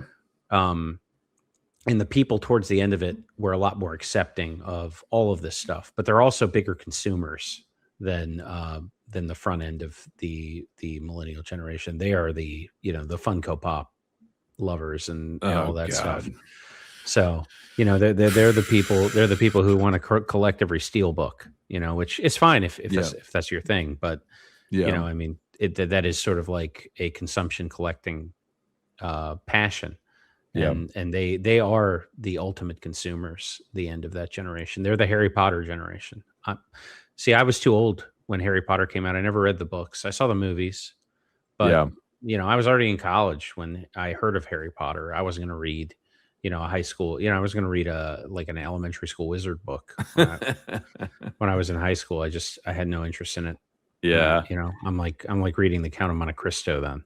So it's like, it just, and it's weird, like, because dude, I did not sit down and watch the Harry Potter movies until I was like 38 and I had just met my wife. And to sit down and watch, like, okay, I'm going to watch these movies with infants, like these kids are children. But we started a thing where we watch the movies every year, and like, I'm like, okay, I get it now. I get why Harry Potter is I get why it's so popular now, because it's timeless themes and it's about friendship and it's like C.S. Lewis and I get it now, but it is funny that they're like 40-year-olds are reading these stories about children. Yeah, it's a little strange. I think that that tail end of the millennial generation never got over Harry Potter. Yeah. It a lot of them, I think it's the only book series they ever read. So Yeah. it's other than the books they had to read for school. So it's kind of tragic that they're stuck in that. But you know, we digress, I think. Yeah. Yeah. So getting back to the game though, so kind of rounding the quarter here towards the end. What did you feel like the ending was satisfying? No. Why not? I thought the final set piece was good, like the final fight, but that chapter 5 felt very short. And there was a lot of shit thrown at you all at once. And the rest of the game had a better pacing. Mhm. Like the chapters felt longer. Chapter 5 felt very short, in my opinion. The missions were long, but there weren't that many of them. And I don't know, it didn't feel good. They also were a lot more ridiculous than the rest of the game. The missions in you had that thing where you're running down the spiral inside of that factory to fight that guy, the chemical plant, right? And then you have the whole thing with Russell where he's running away from the cops and there's stuff blowing up and it's crazy. So I thought it was sort of like it got escalated very quickly and then it was over, right? Almost immediately. They introduced Chloe and she's barely in it. But she becomes the motivation primarily for the last chapter. Like getting her back into school becomes one of your motivations, but they could have just as easily, had her in the early part of the game, and that could have been your motivation throughout. I think I mentioned that before, but I think in introducing Chloe so late was sort of a bad move. Additionally, like we talked about the pacing with the narrative over the course with Gary, where he was revealed too early to be the villain, and that should have happened later. So I think that like Gary had been the bad guy for so long that nothing he did was surprising anymore. I feel like a lot of the tension was removed, and they didn't really explain well why the whole school had turned into chaos. Like, why is tying up the headmaster enough for like Lord of the Flies to break out on your school campus? Wait, I missed that. The principal gets tied up? Yeah, he's tied up in a chair when you crash through the ceiling with Gary. Oh, that's right. Yeah, and he overhears you and he finds out the truth about Gary. Yeah. Yeah. So in my opinion, they didn't really explain how Gary whipped everyone into a frenzy the way that he did. Yeah.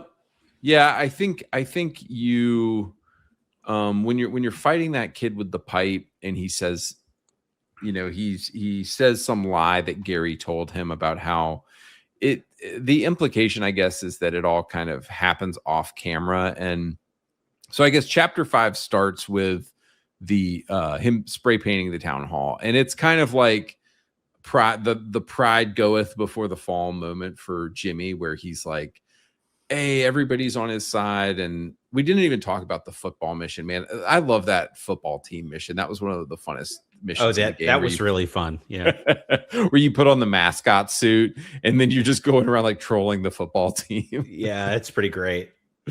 But that's the end of chapter 4. And then the start of chapter 5 is you put the graffiti on the town hall. And it's kind of like, okay, Jimmy is running the show now and his head has gotten too big. He's kind of his pride is at its pinnacle and something has to change here. And then I think, the preppies trophies get stolen and all of this chaos happens, and you find out it's the townies that are doing it. They're stealing the trophies and they're making all these bad things happen behind the scenes.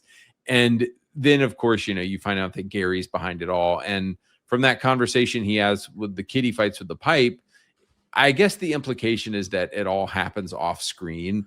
And these are all like Gary is somehow able to pull the strings of like everybody in the town masterfully against Jimmy. Yeah. I mean, that's what they tell you anyway, because they don't show you any of that. Yeah. Yeah. They don't show you any of that. Yeah. I think the game would have been a lot better. like I'm okay with these one-dimensional characters being kind of set dressing, but this is what I think this game really lacked.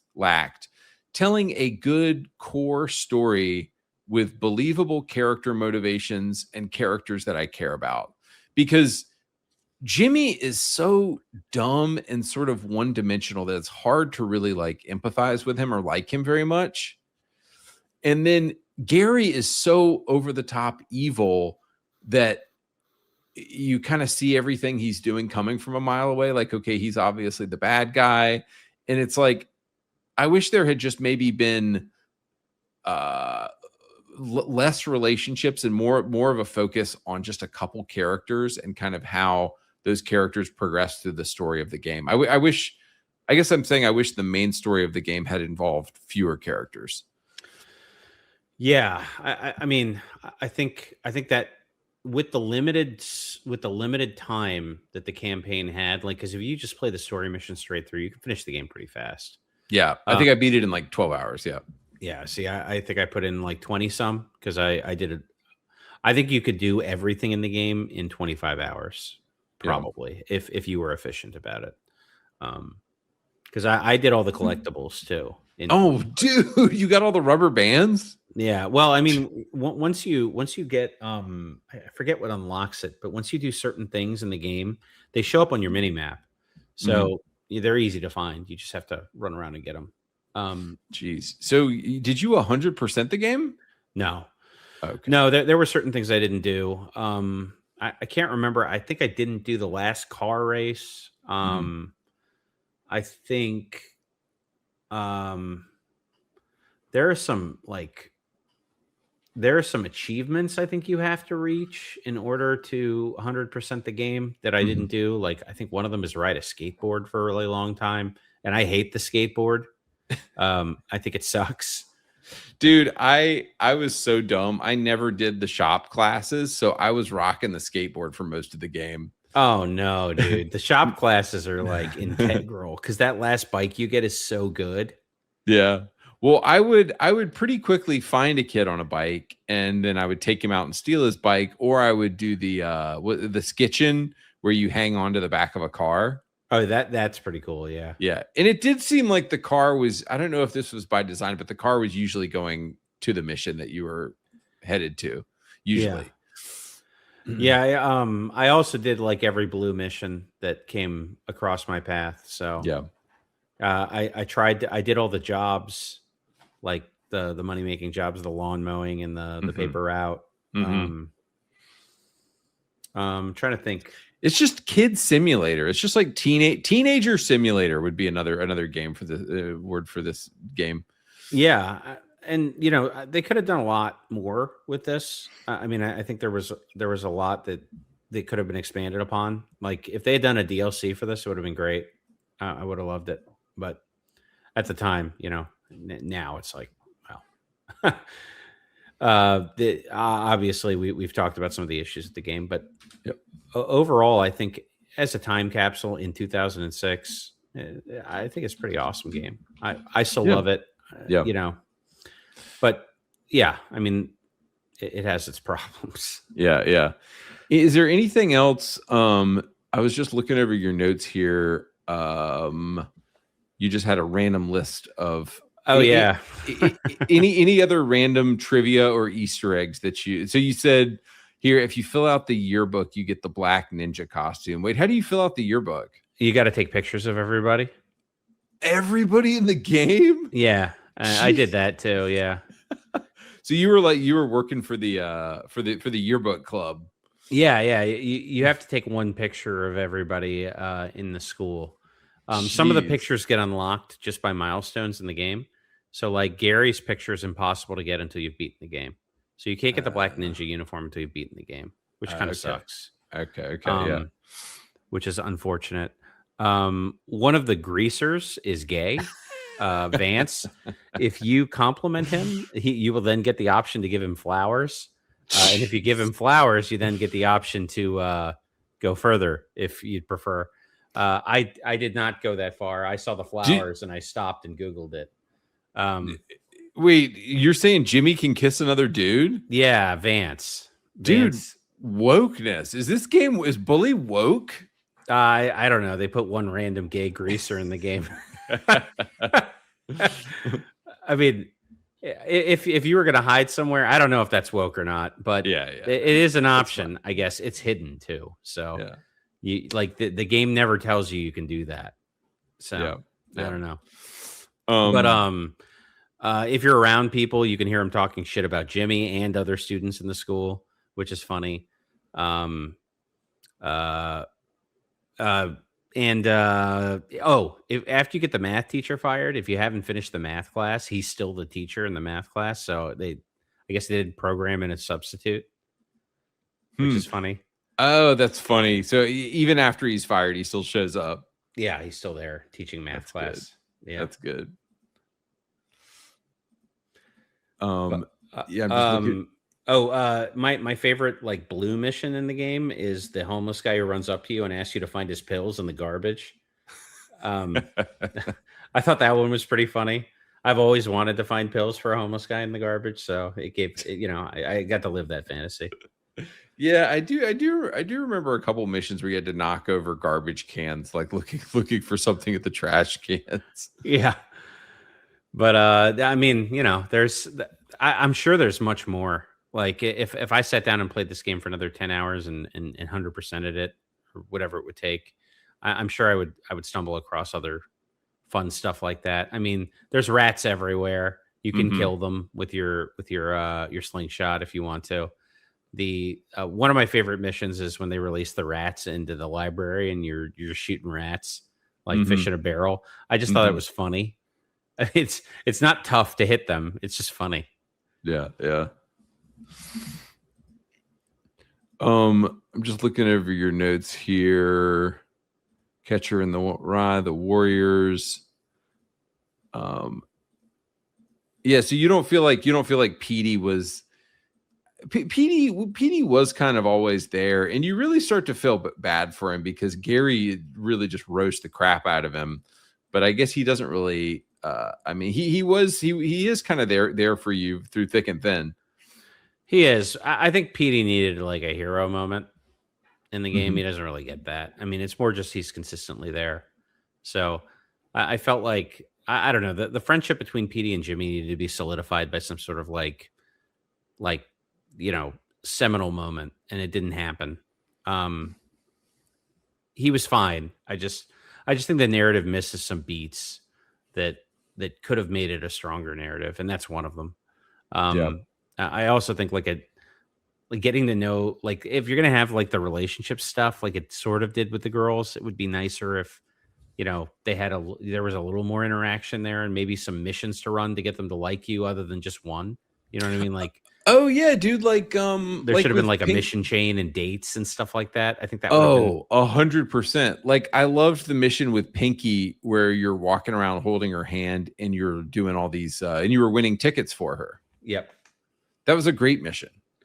Yep. Oh, there's also a motor scooter you can get. Okay, I've knocked people off of it and stole them, but I didn't realize you could get it permanently. Yeah, you could buy it from the carnival. Yeah, with tickets. It's like 75 tickets. So, geez. Well, the easiest game to win, in my opinion, is the dunk tank. So you just sit there and dunk tank the guy like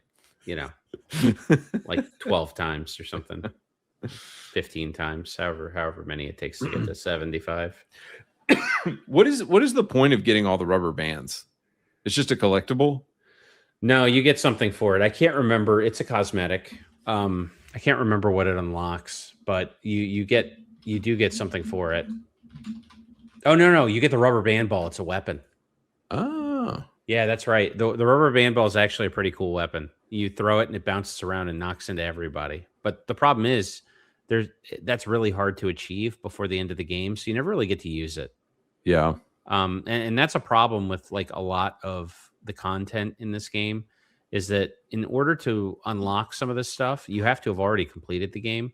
And there's no like new game plus or anything like that where you can start with this shit. So it's a little weird. We haven't even talked about the fact that this game had multiplayer in it. that I never played, so I don't even know what it's like. But I read online that the PC multiplayer community is still might be active, or there's still people making mods for it, apparently. really, Yeah.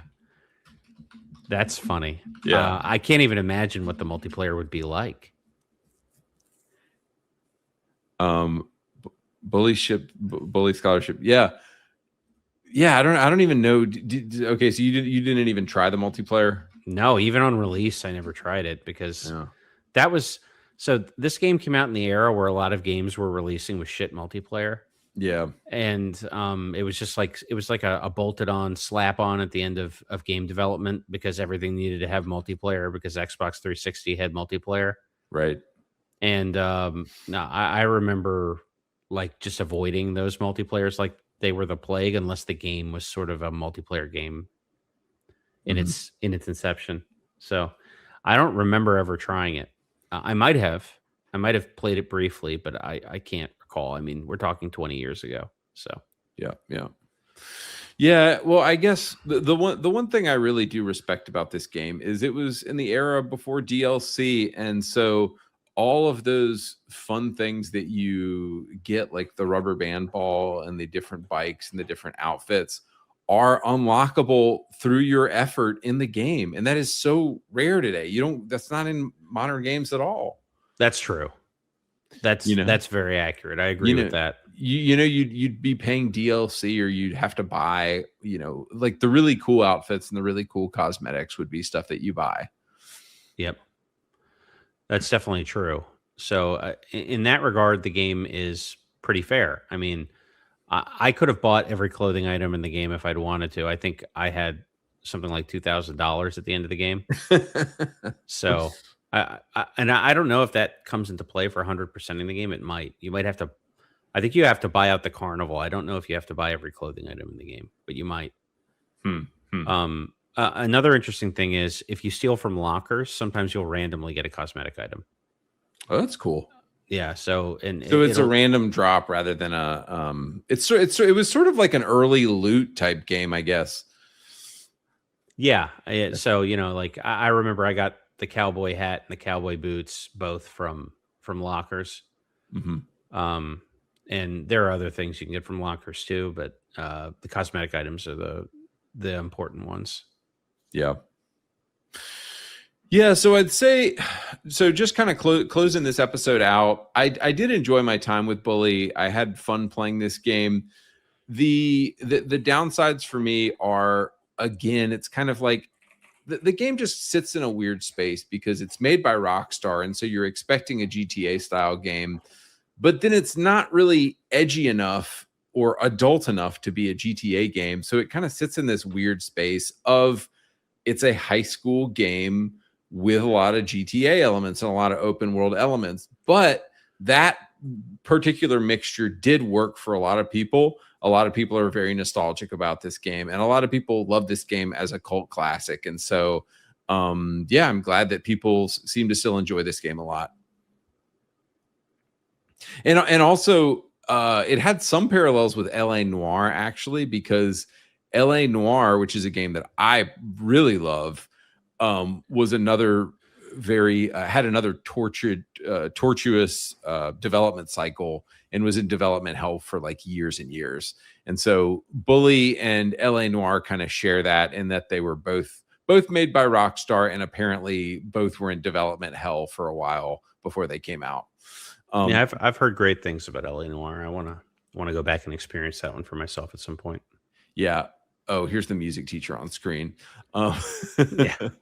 She looks like she eats paste.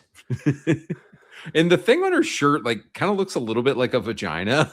Yeah, I was thinking it looked like a womb, but yeah, it's there's definitely some vagina monologue to it. So LA Noire is definitely an acquired taste. Like, it's not for everybody, and it's not a Rockstar game at all. Like, it's about being a cop, and you're like a detective, and you're like slowly and meticulously solving cases and interviewing people. And I really like it because I love the idea of being like a detective in the 1940s, but it is not at all, you know, a GTA game. And I think that's what threw people off, because when people hear Rockstar, they think, you know, this is going to be a GTA game. And as was the case with Bully, and as it was the case with LA Noire, that wasn't true. Yeah. Yeah. So I think, you know, you sort of, you typecast your studio. I wonder if maybe if they had released that game under like a different studio name, it would have done better. Yeah. Maybe. Yeah. So any Trice, any closing thoughts on this game, or, you know, on sort of the legacy of this game before we get out of here? Yeah, I mean, I think I've said this a few times throughout, but you know, I'll just put an exclamation point on it. The game for me is sort of a nostalgic reliving of the early 2000s. It's a game that at in its time was super awesome, and I think it does suffer a little bit from the fact that some of the gameplay mechanics are a little rudimentary now. Yeah. But overall, I think it's worth playing just to see, you know, some of the things that can't be done anymore because Yeah. of the atmosphere of our culture. Totally. And yeah, and some of the things that you know, that could be better, I guess, about it. That you know, how far have games come from this era too? So it's like we've gained stuff, but we've also lost stuff. So it's kind of a and nostalgia is supposed to be sort of a slightly sad feeling when you play something like this. So I wish there were more games that had modern technology, but with the type of writing you got in something like this. Yeah, and that was something I did really appreciate about the game. It was the edginess, and just they had no regard for pissing people off and calling people femboys and gay, and like mocking this dude mercilessly for being gay was just awesome. I love that about the game. I just had issues with other aspects of it. Yeah, it's just nice to see some authenticity, right? Yeah, yeah. Oh, and speaking of, dude, we didn't even talk about the fighting system. Like, I love this boxing system that's on the screen right now, but like, was there ever, did you ever, when you were upgrading your guy for fighting, were you ever hitting a button besides X? No, not really.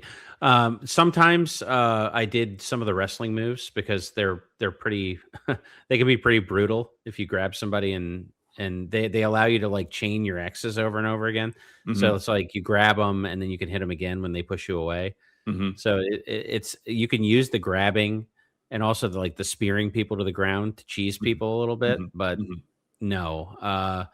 Primarily, once you unlock the 4 tap X and then the 3X and hold, those are your best bets for dealing with people, I found. Or you can just deal with them at distance with your ranged weapons once you basically can get ammo whenever you need to. Yeah. The boxing system was a lot more sophisticated. I don't know why they didn't make more fights. It's like, guys, just throw in the boxing system for you know, boss fights. Oh, I agree. Yeah, I liked it. It felt like Punch Out, kind of. Totally. Yeah, I liked it. I thought it was good. I thought it was better than the regular fighting, and I think that's part of the problem with the game too. Is the combat's a little, it's a little boring. Yeah. But all right, boys. Well, this was another awesome episode, and haven't decided what game we're playing next, but we'll send out an announcement soon, and I'm gonna try to get a Discord going soon here, where if you like this podcast, you could just join the Discord and talk about games like as we're playing them, maybe even play along with us. I think would be a cool thing to do, like announce the game we're playing and then have people playing the game along with us would be really fun. So all right, dude, I'm gonna get out of here. Okay, I'll see you, man. See you guys. Bye.